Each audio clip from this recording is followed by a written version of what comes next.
George says, I told you no good. A rabbit's foot is just a silly old superstition. But Alan wouldn't give up.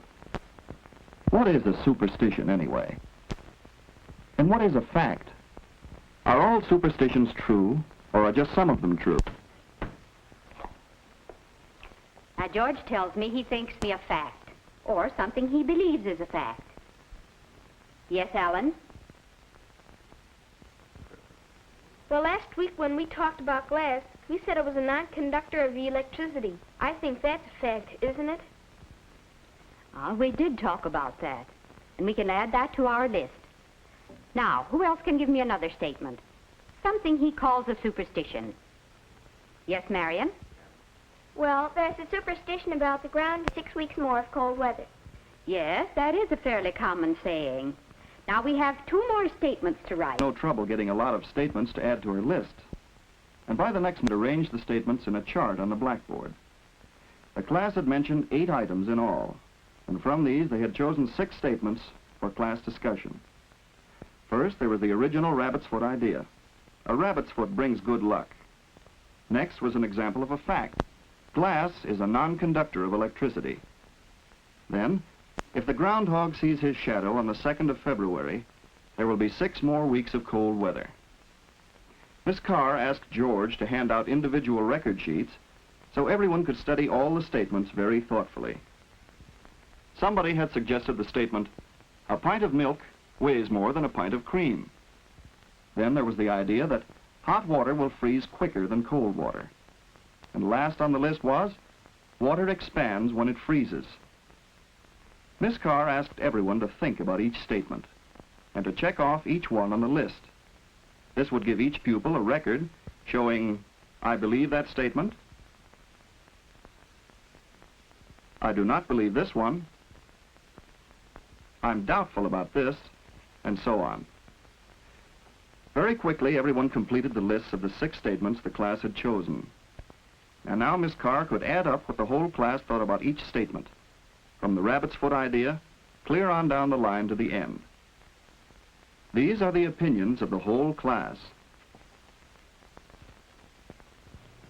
Now that we've recorded our opinions, I think we should investigate to find out whether or not our opinions are based on good reasons.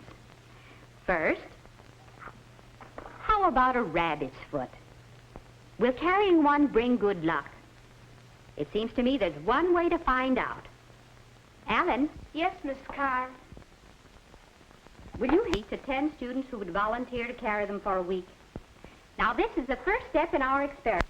Yes, this will be an actual scientific experiment to find out if carrying a rabbit's foot will bring good luck to the 10 volunteers.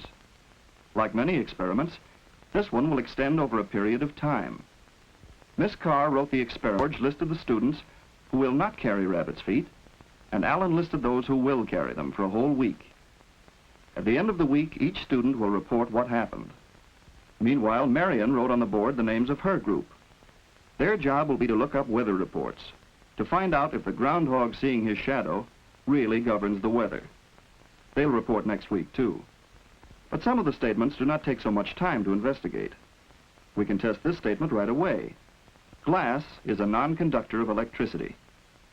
First, Alan and Larry test their batteries and circuit. It's all right, the bulb lights up. And if a metal rod is put in the circuit, it lights again. So we know that metal is a conductor of electricity. But what about glass? Nothing happens. No light.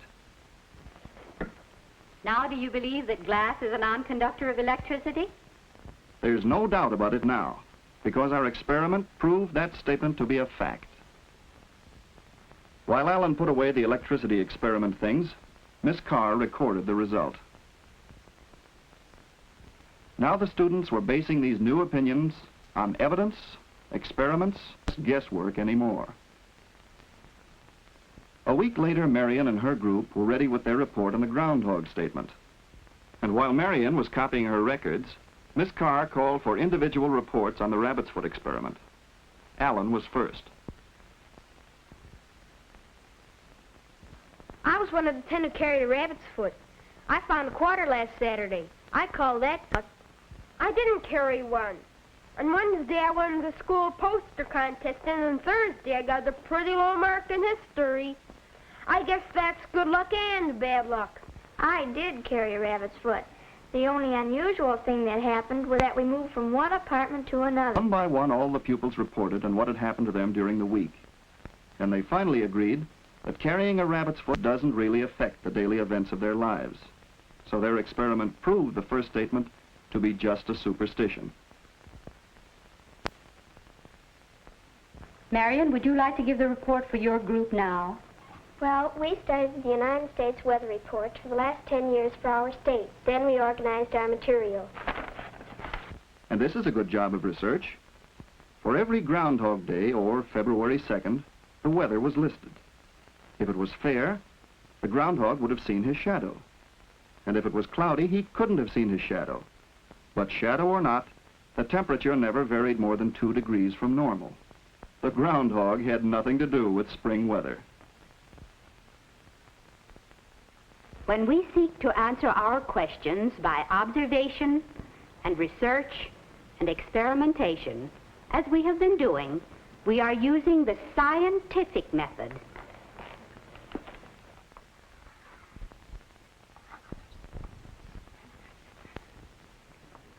The scientific method is our most valuable weapon in the search for truth.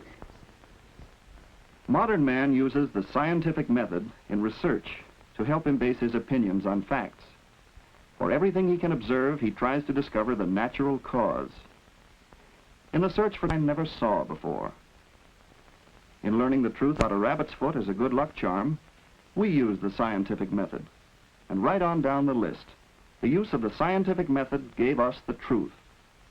Now, why not use what we have learned to discover the truth about the last 3 states? Does a pint of milk weigh more than a pint of cream?